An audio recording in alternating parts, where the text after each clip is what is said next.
Hi all, welcome back to my channel. I have read another book. Ironically, I've had a lot of time off, so I've read quite a lot so far. So this one was an interesting one because it's supposed to be, cozy fantasy is kind of my thing. I mean, I think romantasy might be becoming my thing, but cozy fantasy is generally my thing. And I originally listened to this one as an audiobook and really didn't get on with it, and I'm thinking maybe it might have been the narrator, or maybe it was just me at the time not taking it in. You know, it depends on what kind of mood you're in, what you're doing while you're listening to it. You know, there's all of these things that come into play. I'm gonna need a drink. Ugh.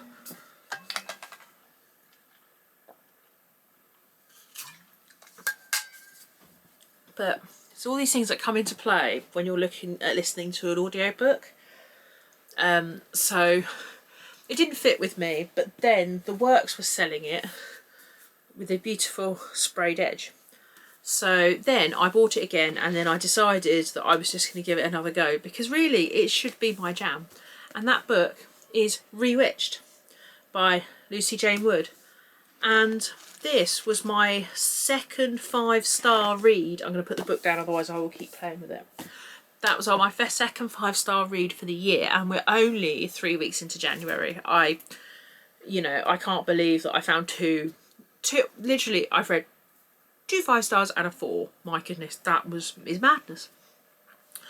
But it was a 5-star read for me. I read it in a day. I was that sort of engrossed. It flowed really well. I loved the characters. So basically you follow Bella, or Belladonna if you use her proper name.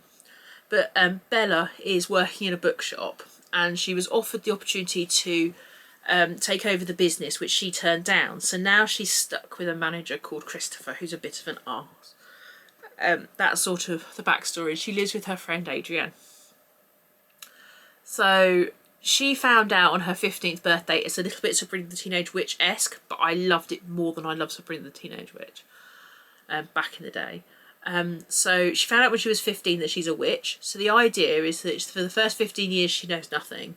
And then between 15 and 30, she then has to use her magic to the best of her ability. And then she then gets graded on her 30th birthday as to whether she should keep her magic. No one's ever had their magic taken away from them. But it turns out that Bella's hardly used her magic. It turns out that her mother Bonnie is a big name in the magic world, in the witching world, just purely because she's done great things. She's done, she's just top of her game. So to be honest, the name lives up to, she's got a certain amount to live up to with the name.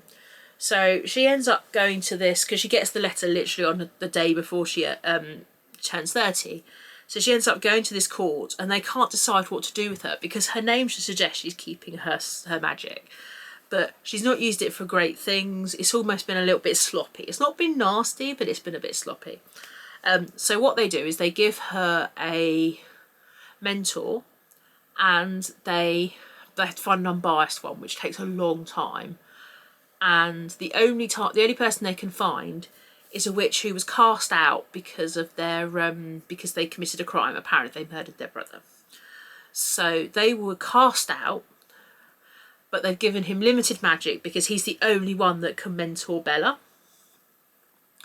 So Artie, as he gets affectionately called, mentors Bella through the process of completing all the parts that she needs in order to keep her skills, keep her magic.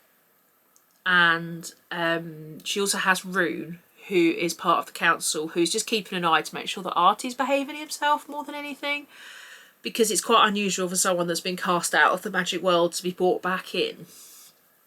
It's October, and she also only has 30 days in order to complete all of these challenges so that all the pages of her book light up, so then she can keep her magic. There are lots of twists and turns, and there was an oh my god moment about 3/4 of the way through that I was like, right, not going to bed now, I'm going to have to finish it. So all in all, it was an amazing book. It literally It flowed really well.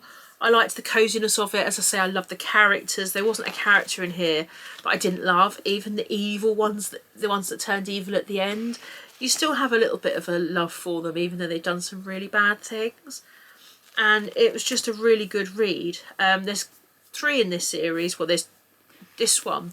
Then there's Uncharmed, which I've got out of the library at the moment, because what I want to do is I want to buy them all with sprayed edges if the works continues that. And then there's a 3rd one that's coming out in September. So yeah, I'm really excited about carrying on with this series as well. I mean, it feels like all I'm doing is starting series this year, but I'm starting series that I'm like really keen to keep going with. So I'm really excited to continue with these books. So I've already got them lined up ready for, you know, for my next.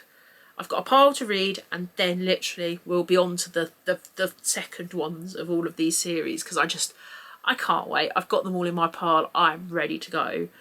And they'll all be added to my reading scarf, which is really exciting, which I will, once it's up, I will link the video down below. So yeah, I think that's all from me today. If you like what you see, please like, subscribe. If you want to talk about the book, then I'd love to hear from you down in the comments. And yeah, I will take care, and I will see you on whatever comes next. Thanks very much.